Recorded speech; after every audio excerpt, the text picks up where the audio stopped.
Many problems that human beings are suffering is simply because we have lost that awareness as to how to be in sync with the many forces. If you become in rhythm with life, you will also wake up somewhere after 3 a.m.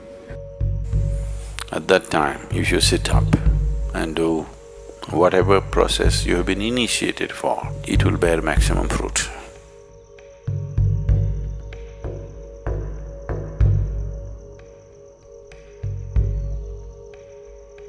In the way the planet is spinning and what is happening, something very fundamental changes somewhere between 3:20 to 3:40. This is called Brahma Muhurta. This is relevant only up to 33 degrees latitude. Your system, human system, functions in a certain way. It is a possibility. So, there has been an awareness about making use of this possibility. Your life is a product of many things that we call as the universe, many things that we call as existence. So we are a consequence of a certain phenomenal happening that we call as cosmos. We are not an individual existence. So when you get in sync, certain things will happen. You know, there's a cicadas in where we are in Tennessee, the US ashram, they wake up once in 17 years. Can you beat it? They know it is 17 years and they come awake and they breathe and they go back to sleep. They're keeping time once in 17 years, no alarm bell anywhere. Well, how is this? I'm saying they're in sync with nature. We have lost sync within nature and we think that is our nature. No.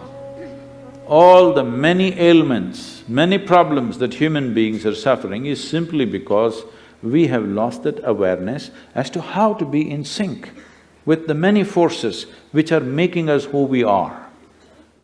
So yoga is to bring that sync so that you are in rhythm with life. If you become in rhythm with life, you will also wake up somewhere just after 3 a.m.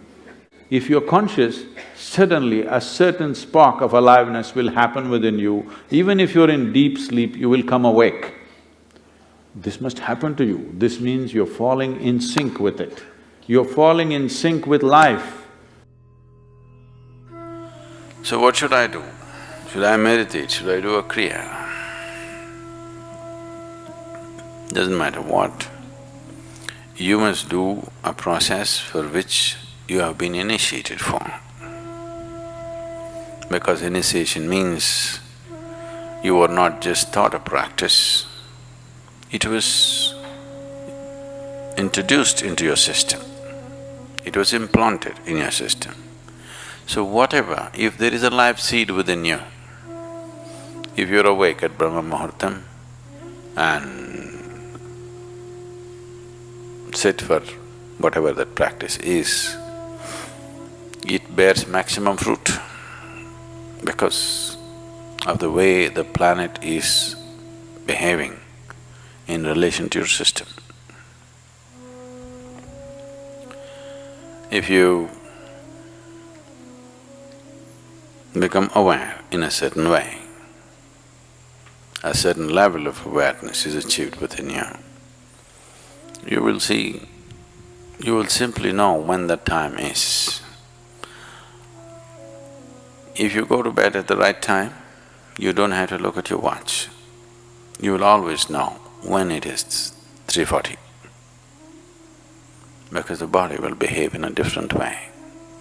At that time, if you sit up and do whatever process you have been initiated for, not what you picked up from a book, it will bear maximum fruit. The seed will get the necessary support at that time for it to sprout or spurt up more rapidly than at other times. This is only for the initiated. If you are not initiated, you are a book yogi, then 3:40, 6:40, 7:40, not so much of a difference. Sandhya kalas are more important for such people. Sandhya means 20 minutes before sunrise, 20 minutes after sunrise, or 20 minutes before sunset and 20 minutes after sunset. The same goes for noon and midnight, but they're of a different nature. So these two twilights are better for the uninitiated.